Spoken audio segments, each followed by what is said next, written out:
The following is a selection from the novel The Jungle by Upton Sinclair, presented by ListenToGenius.com, narrated by Dick Hill. There was a dark shadow hanging over Jurgis, as if a savage beast were lurking somewhere in the pathway of his life, and he knew it, and yet could not help approaching the place. There are all stages of being out of work in Packingtown, and he faced in dread the prospect of reaching the lowest. There is a place that waits for the lowest man, a fertilizer plant. The men would talk about it in awe-stricken whispers.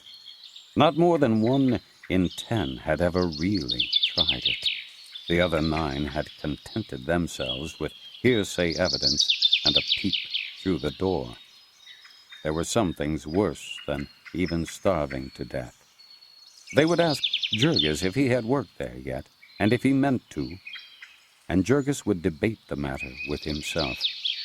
As poor as they were, and making all the sacrifices that they were, would he dare to refuse any sort of work that was offered to him, be it as horrible as ever it could? Would he dare to go home and eat bread that had been earned by Ona, weak and complaining as she was, knowing that he had been given a chance and had not had the nerve to take it? And yet he might argue that way with himself all day, and one glimpse into the fertilizer works would send him away again, shuddering. He was a man, and he would do his duty. He went and made application. But surely he was not also required to hope for success. The fertilizer works of Durham's lay away from the rest of the plant. Few visitors ever saw them, and the few who did would come out looking like Dante, of whom the peasants declared that he had been into hell. To this part of the yards came all the tankage and the waste products of all sorts.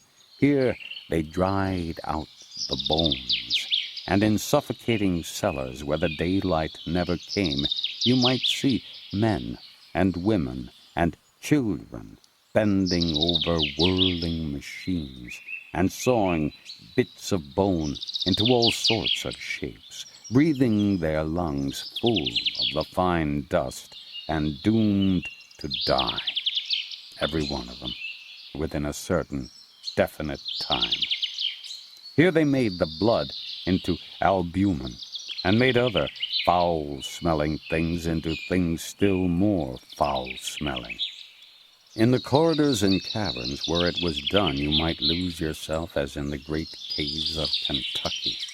In the dust and the steam, the electric lights would shine like far-off twinkling stars, red and blue-green and purple stars, according to the color of the mist and the brew from which it came. For the odors of these ghastly charnel houses, there may be words in Lithuanian, but there are none in English. The person entering would have to summon his courage as for a cold water plunge.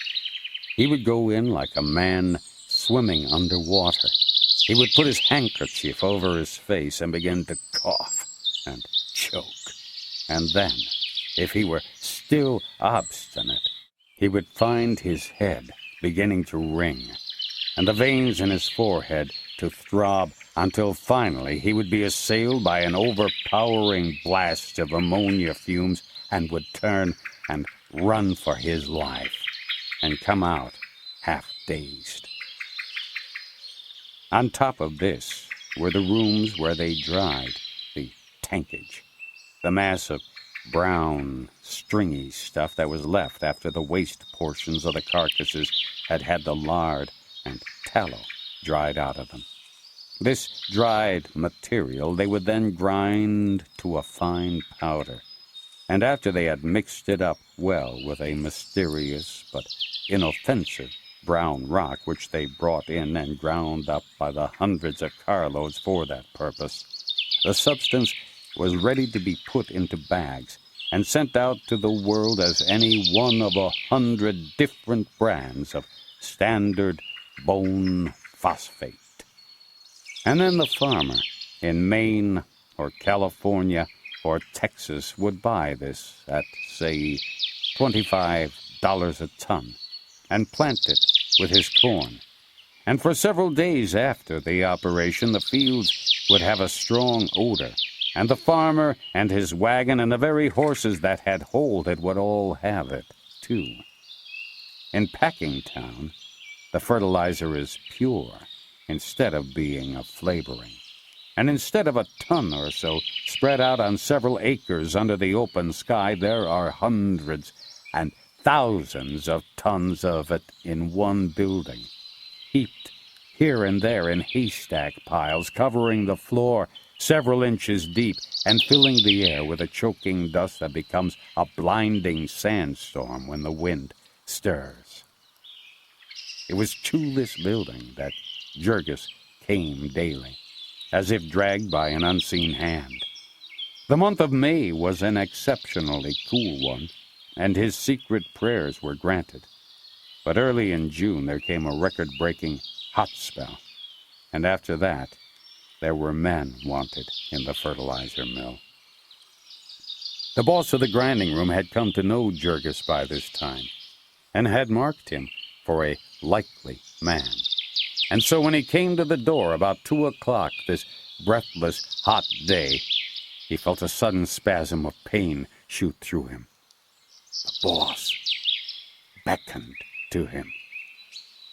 In 10 minutes more, Jurgis had pulled off his coat and overshirt and set his teeth together and gone to work. Here was one more difficulty for him to meet and conquer. His labor took him about 1 minute to learn. Before him was one of the vents of the mill in which the fertilizer was being ground, rushing forth in a great brown river, with a spray of the finest dust flung forth in clouds. Jurgis was given a shovel, and along with half a dozen others, it was his task to shovel this fertilizer into carts. That others were at work he knew by the sound, and by the fact that he sometimes collided with them. Otherwise they might as well have not been there, for in the blinding dust storm a man could not see 6 feet in front of his face. When he had filled one cart, he had to grope around him until another came, and if there was none on hand, he continued to grope till one arrived. In 5 minutes he was, of course, a mass of fertilizer from head to feet. They gave him a sponge to tie over his mouth so that he could breathe, but the sponge did not prevent his lips and eyelids from caking up with it, and his ears from filling solid. He looked like a brown ghost at twilight. From hair to shoes, he became the color of the building and of everything in it, and for that matter 100 yards outside it.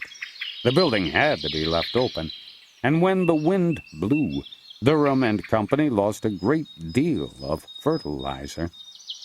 Working in his shirt sleeves, and with the thermometer at over 100, the phosphates soaked in through every pore of Jurgis's skin, and in 5 minutes he had a headache, and in 15 was almost dazed. The blood was pounding in his brain like an engine's throbbing. There was a frightful pain in the top of his skull, and he could hardly control his hands. Still, with the memory of his 4 months' siege behind him, he fought on, in a frenzy of determination, and half an hour later he began to vomit. He vomited until it seemed as if his inwards must be torn into shreds. A man could get used to the fertilizer mill, the boss had said, if he would make up his mind to it. But Jurgis now began to see that it was a question of making up his stomach. At the end of that day of horror, he could scarcely stand. He had to catch himself now and then, and lean against a building and get his bearings. Most of the men, when they came out, made straight for a saloon. They seemed to place fertilizer and rattlesnake poison in one class. But Jurgis was too ill to think of drinking. He could only make his way to the street and stagger onto a car. He had a sense of humor, and later on, when he became an old hand, he used to think it fun to board a streetcar and see what happened.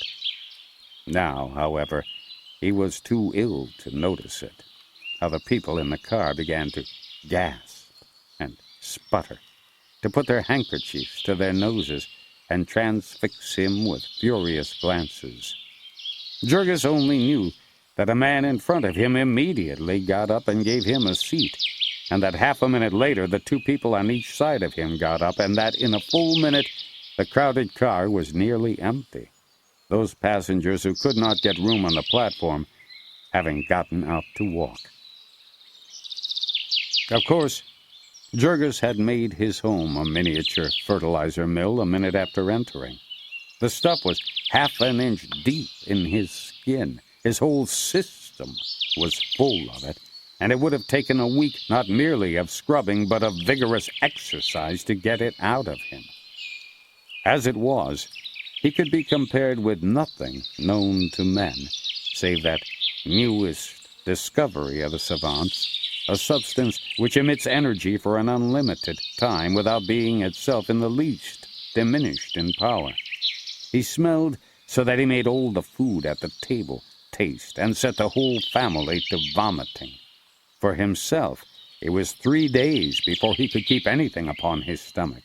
He might wash his hands and use a knife and fork, but were not his mouth and throat filled with the poison? And still, Jurgis stuck it out. In spite of splitting headaches, he would stagger down to the plant and take up his stand once more and begin to shovel in the blinding clouds of dust.